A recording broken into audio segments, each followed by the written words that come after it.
അതിനുശേഷം 4-ാമത്തെ ആഴ്ചയുടെ അവസാനം വിശുദ്ധനും നീതിമാനുമായവന്റെ ദർശനങ്ങൾ വെളിപ്പെടും. എല്ലാ തലമുറകൾക്കും വേണ്ടിയുള്ള ഒരു നിയമവും അവർക്കായി ഒരു വേദിയും നിർമ്മിക്കപ്പെടും. വിശുദ്ധനും നീതിമാനുമായവന്റെ ദർശനങ്ങൾ. ദൈവം മോശയ്ക്ക് തന്റെ മഹത്വം വെളിപ്പെടുത്തുന്ന സീനായി വെളിപ്പെടുത്തലുകൾ, തീ, മേഘം, ദൈവത്തിന്റെ ശബ്ദം എന്നിവയുടെ സാക്ഷ്യം വഹിച്ച ദിവ്യ ദർശനങ്ങളാണിവ. ഈ വാക്യത്തിൽ പറയുന്ന ദൈവികമായ അടച്ചുകെട്ട് അതെന്താണ്? സമാഗമന കൂടാരം. തന്റെ കൽപ്പനകൾ അനുസരിച്ച് നീതിയിൽ അടിസ്ഥിതമായ ഒരു തലമുറയെ തനിക്ക് സമ്പത്തായി വാർത്തെടുക്കുക എന്ന ഉദ്ദേശത്തോടു കൂടിയാണ് മോശയോട് ഇങ്ങനെ ഒരു കൂടാരം ഉണ്ടാക്കുവാൻ ആവശ്യപ്പെട്ടത്. അവർക്കിടയിലെ ദൈവത്തിന്റെ വാസസ്ഥലമായിരുന്നു അത്. ഉടമ്പടി പാലിക്കുന്ന ഒരു ജനതയെ ചുറ്റുമുള്ള ജനതകളിൽ നിന്നും അവരുടെ ആചാരങ്ങളിൽ നിന്നും സംരക്ഷിക്കുന്നതും വിശുദ്ധീകരിക്കുന്നതുമായ ഒരു അതിർത്തിയായിരുന്നു അത്. അങ്ങനെ രൂപപ്പെട്ട നീതിമാന്മാരുടെ തലമുറയായിരുന്നു യോശുവ, കാലേബ്, വിശ്വസ്ത ശേഷിപ്പ്. 92:5, അതായത് ഇതിന്റെ 93:9. ഇതിന് ശേഷം 5-ാം ആഴ്ചയിൽ, ഇതിന്റെ 7-ാം ആഴ്ചയാണിത്, അപ്പോസ്തലതയുടെ ഒരു തലമുറ ഉദയം ചെയ്യും. പലതും അവർ ചെയ്യും. അവരുടെ എല്ലാ പ്രവൃത്തികളും ദൈവത്തിൽ നിന്നകന്ന് അസത്യത്തിൽ ചെയ്യുന്നവയായിരിക്കും. ഇതിൽ പറയുന്ന ഇതിനു ശേഷം, അത് മോശയ്ക്കും ക്രിസ്തുവിനും ഇടയിലെ കാലഘട്ടമാണ്. അപ്പോസ്തലതയുടെ ഒരു തലമുറ. ഇത് മോശ നിയമം നൽകിയതിനു ശേഷമുള്ള പ്രവാചകന്മാരുടെ കാലഘട്ടത്തെയും അവരുടെ മുന്നറിയിപ്പുകൾ തള്ളിക്കളഞ്ഞവരെ പീഡിപ്പിച്ചും കൊന്നും അവസാനം പുരോഹിതത്വം പൂർണ്ണമായ അഴിമതിയിലാണ്ടുപോയ ഒരു കാലഘട്ടത്തെയാണ് പ്രതിനിധാനം ചെയ്യുന്നത്.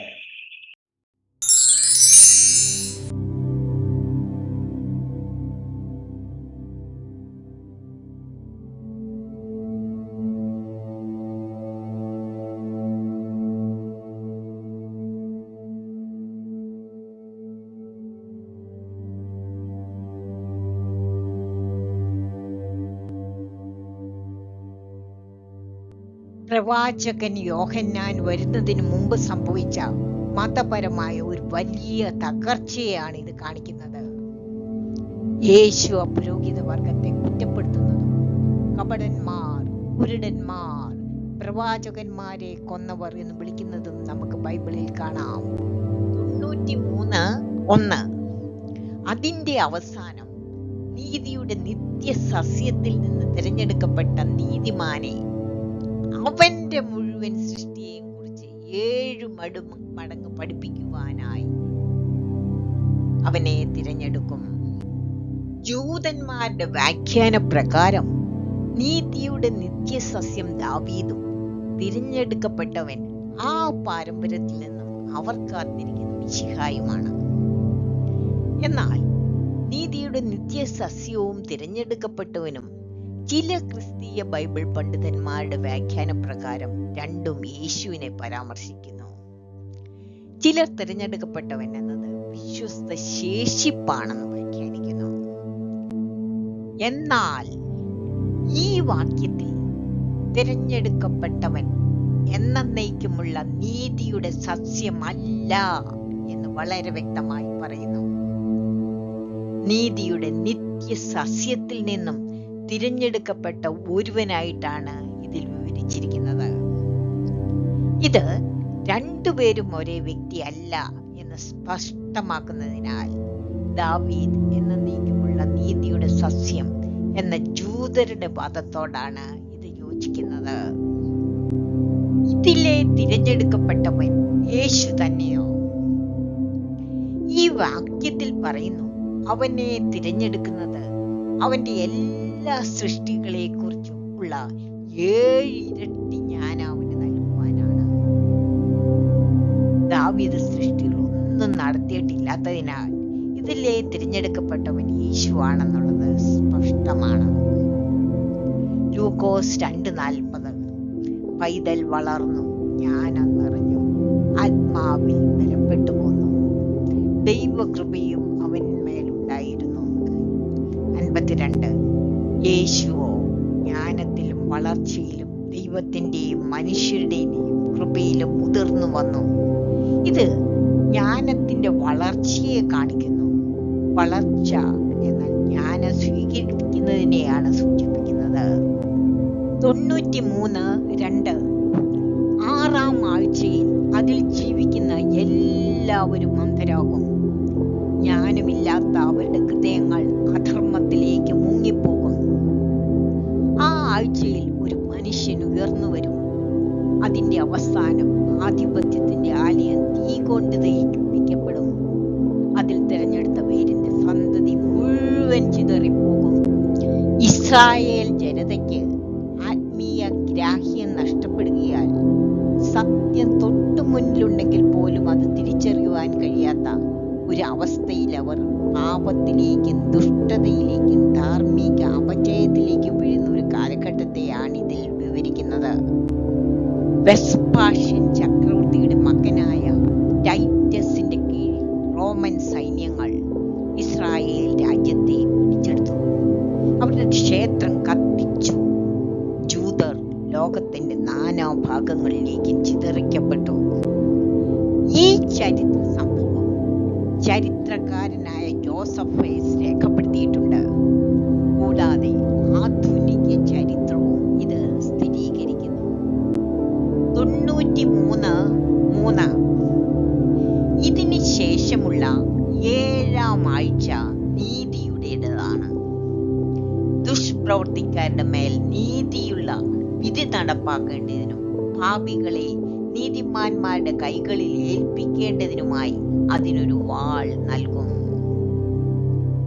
ഡ്രീം വിഷനിൽ ജൂതരുടെ ചരിത്രം പറയുന്ന മക്കാബീസ് എന്ന പുസ്തകത്തിൽ തങ്ങളുടെ വിശുദ്ധി കാത്തു സൂക്ഷിച്ച നിരായുധരായ ജൂതർക്ക് വേണ്ടി പോരാടുവാനായി ജൂത മക്കാബീസിന് ലോർഡ് ഒരു വാൾ നൽകുന്നത് നാം കണ്ടിരുന്നുവല്ലോ. അതിനാൽ തന്നെ ഇത് ആ കാലഘട്ടത്തെയാണ് സൂചിപ്പിക്കുന്നത് എന്ന് നമുക്ക് അനുമാനിക്കാം. 93:4 7-ാം ആഴ്ചയുടെ അവസാനം അവർ തങ്ങളുടെ നീതി നിമിത്തം വീടുകൾ സ്വന്തമാക്കും. മഹാരാജാവിന് മഹത്വത്തിൽ എന്നേക്കും ഒരു വീട് നിർമ്മിക്കപ്പെടും. ഇത് നീതിമാനായ അതിജീവകർ മഹാരാജാവിനുള്ള ഭവന നിർമ്മാണവും വിവരിക്കുന്ന ഈ വാക്യം സഹസ്രാബ്ദത്തിന് മുമ്പുള്ള സ്ഥാപന ഘട്ടമാണ്. ലോകത്തെ കർത്താവിന്റെ സഹസ്രാബ്ദ ഭരണത്തിലേക്ക് പ്രവേശിക്കുവാൻ ഒരുക്കുന്ന ഒരു ഘട്ടം. എന്നേക്കുമുള്ള വീട്. എന്താണ് ഇത് അർത്ഥമാക്കുന്നത്? ദൈവത്തിന്റെ പ്രവചന പദ്ധതിയിൽ മുന്നോട്ട് പോകുന്ന സഹസ്രാബ്ദ ഭരണത്തിലെ കർത്താവിന്റെ സാന്നിധ്യമാണ്. 93:4 ഇതിനു ശേഷം 8-ാം ആഴ്ചയിൽ നീതിയുള്ള ന്യായവിധി മുഴുവൻ ലോകത്തിനും വെളിപ്പെടുത്തപ്പെടും. ദുഷ്ടന്മാരുടെ എല്ലാ പ്രവൃത്തികളും ഭൂമിയിൽ നിന്ന് മുഴുവനായി അപ്രത്യക്ഷമാകും. ലോകം നാശത്തിനായി എഴുതപ്പെടും. എല്ലാ മനുഷ്യരും നീതിയുടെ പാതയിലേക്ക് നോക്കും. ഗോഗ് മാഗോഗ് ന്യായവിധിയെയും ശുദ്ധീകരണ കാലഘട്ടത്തെയും കുറിച്ചാണോ ഇത് വിവരിക്കുന്നത്? നമുക്ക് നോക്കാം. അതെ, സഹസ്രാബ്ദ രാജ്യത്തെക്കാൾ വളരെ കൂടുതലായി ഇത് ഗോഗ് മാഗോഗ് ശുദ്ധീകരണ കാലഘട്ടവുമായി പൊരുത്തപ്പെടുന്നു. അതിന്റെ കാരണങ്ങൾ: ഒന്നാമതായി, ദൈവ ന്യായവിധി ആഗോള തലത്തിൽ ദൃശ്യമാകുന്ന ഒരു അപൂർവ നിമിഷമാണിത്.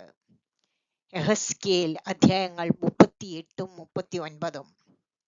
സ്വർഗത്തിൽ നിന്നുമുള്ള തീ, ഭൂകമ്പം, കൊടുങ്കാറ്റ്, ഗോഗിന്റെ സൈന്യങ്ങളെ നശിപ്പിക്കുന്ന ഒരു ദിവ്യ ഇടപെടൽ.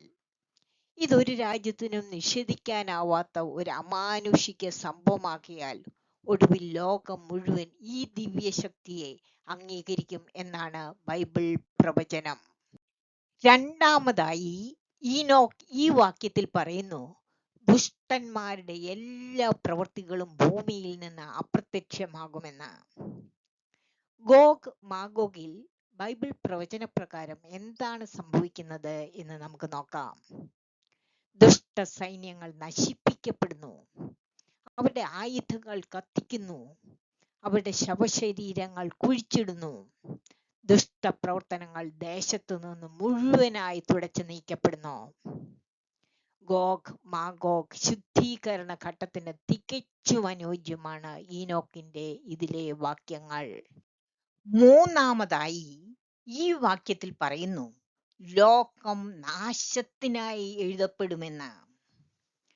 ദൈവിക വിധിക്ക് വിധേയമാക്കപ്പെട്ട ഒരു ലോകത്തെ വിവരിക്കുന്ന ഈ ഭാഗം ഗോഗ് മാഗോഗിൽ സംഭവിക്കേണ്ടുന്നതിലേക്കാണ് കൃത്യമായി വിരൽ ചൂണ്ടുന്നത്.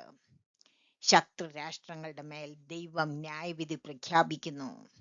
ലോകം അന്തിമ പ്രവചന കൗണ്ടൗണിലേക്ക് പ്രവേശിക്കുന്നു. ദൈവം മനുഷ്യരുടെ ഇടയിൽ താമസത്തിനായി എത്തുന്ന മുഹൂർത്തത്തിന് ഇത് വഴിയൊരുക്കുന്നു. നാലാമതായി ഈ വാക്യത്തിൽ ഈനോക്ക് പറയുന്നു, സകല മനുഷ്യരും നേർവഴിയിലേക്ക് നോക്കുമെന്ന്. ഗോഗ് മാഗോഗിന് ശേഷം ലോക ജനത മുഴുവൻ ലോർഡിനെ ഭയപ്പെടുന്നു. ഇസ്രായേൽ ദൈവത്തിന്റെ വിടുതൽ തിരിച്ചറിയുന്നു. ലോകം നീതിയിലേക്ക് തിരിയുന്നു എന്ന് ബൈബിൾ പറയുന്നു. ദൈവം മനുഷ്യവംശത്തിന്റെ ഇടയിൽ വസിക്കുവാൻ വരുന്ന മഹത്തായ നിമിഷത്തിനായുള്ള ഒരുക്കഘട്ടമാണിത്. 93:5 ഇതിന് ശേഷം 10-ാം ആഴ്ചയുടെ 7-ാം ഭാഗത്തിൽ വഴിതെറ്റിപ്പോയ വാച്ചർമാരുടെ മേൽ എന്നേക്കുമായുള്ള ന്യായവിധി നടപ്പിലാക്കും. മഹത്തായ നിത്യസ്വർഗം മാലാഖമാരുടെ ഇടയിൽ നിന്നും ഉത്ഭവിക്കുകയും ചെയ്യും. ഇതിൽ പറയുന്ന ദൂതന്മാരുടെ ഇടയിൽ നിന്ന് ഉദിക്കുന്ന മഹത്തായ നിത്യസ്വർഗം, അത് പുതിയ ലോകത്തെക്കുറിച്ചല്ല പറയുന്നത്. അതിന് മുന്നോടിയായി നടക്കുന്ന സ്വർഗീയ മാറ്റത്തെക്കുറിച്ചാണ്. പുതിയ ലോകത്തിനായുള്ള പ്രാരംഭ മാറ്റങ്ങളാണവ. 93:6 ആദ്യത്തെ സ്വർഗം അപ്രത്യക്ഷമാവുകയും കടന്നു പോകുകയും ചെയ്യും. ഒരു പുതിയ സ്വർഗം പ്രത്യക്ഷപ്പെടും. സ്വർഗത്തിലെ എല്ലാ ശക്തികളും 7 ഇരട്ടി പ്രകാശത്തോടെ എന്നേക്കും പ്രകാശിക്കും. ഇവിടെ പുതിയ ഭൂമിയുടെ ഉദയമാണ് നാം കാണുന്നത്. 93:7 അതിന്റെ അവസാനത്തിൽ മഹത്വത്തിന്റെയും പരമാധികാരത്തിന്റെയും ഒരു ഭവനം എന്നേക്കുമായി നിർമ്മിക്കപ്പെടും. 93:8 ഇതിന് ശേഷം നന്മയിലും നീതിയിലും എന്നേക്കും എണ്ണമില്ലാത്ത നിരവധി ആഴ്ചകൾ ഉണ്ടാകും. അന്നു മുതൽ പാപത്തെക്കുറിച്ച് ഒരിക്കലും പരാമർശിക്കപ്പെടുകയില്ല. 10-ാം ആഴ്ചയ്ക്ക് ശേഷം ദർശനം പൂർണ്ണമായും മാറുന്നു. ബൈബിൾ അനുസരിച്ച് പുതിയ സൃഷ്ടിയിൽ ഭൗതിക ക്ഷേത്രം ഇല്ല. കാരണം പുതിയ ജെറുസലേം തന്നെ വിശുദ്ധ സ്ഥലമായി മാറുന്നു. ദൈവം ആലയവും ആരാധന ഇനി ഒരു കെട്ടിടവുമായി ബന്ധപ്പെട്ടതല്ല. അത് നേരിട്ടുള്ളതും സാർവത്രികവും ശാശ്വതവുമായി തീരുന്നു. മുൻപുണ്ടായിരുന്ന എല്ലാ ക്ഷേത്രങ്ങളും നശിപ്പിക്കപ്പെട്ടു. അപ്പോൾ യഥാർത്ഥത്തിൽ എന്നേക്കും ആയിരിക്കുവാൻ കഴിയുന്ന ഒരേ ഒരു ക്ഷേത്രം ആത്മീകമാണ്. ദൈവത്തിന്റെ ആത്മീകവും നശിപ്പിക്കാനാവാത്തതുമായ സാന്നിധ്യം ഒരിക്കലും പരാജയപ്പെടില്ല. അതുകൊണ്ടാണ് ഞാൻ 5-ാം ആഴ്ചയിലെ ഈ വാക്യം 10-ാം ആഴ്ചയുമായി ബന്ധിപ്പിക്കുന്നത്. എന്നേക്കും എന്ന ആലയം ആർക്കും നശിപ്പിക്കുവാൻ കഴിയാത്ത ദൈവ സാന്നിധ്യമാണ്. ഇത് ബൈബിളിൽ വെളിപ്പാട് 21-ലെ 22-ാം വാക്യവുമായി യോജിക്കുന്നു. കാരണം അത്യുന്നതനായ ദൈവവും കുഞ്ഞാടും അതിന്റെ മന്ദിരമാകുന്നു എന്നിതിൽ പറയുന്നു.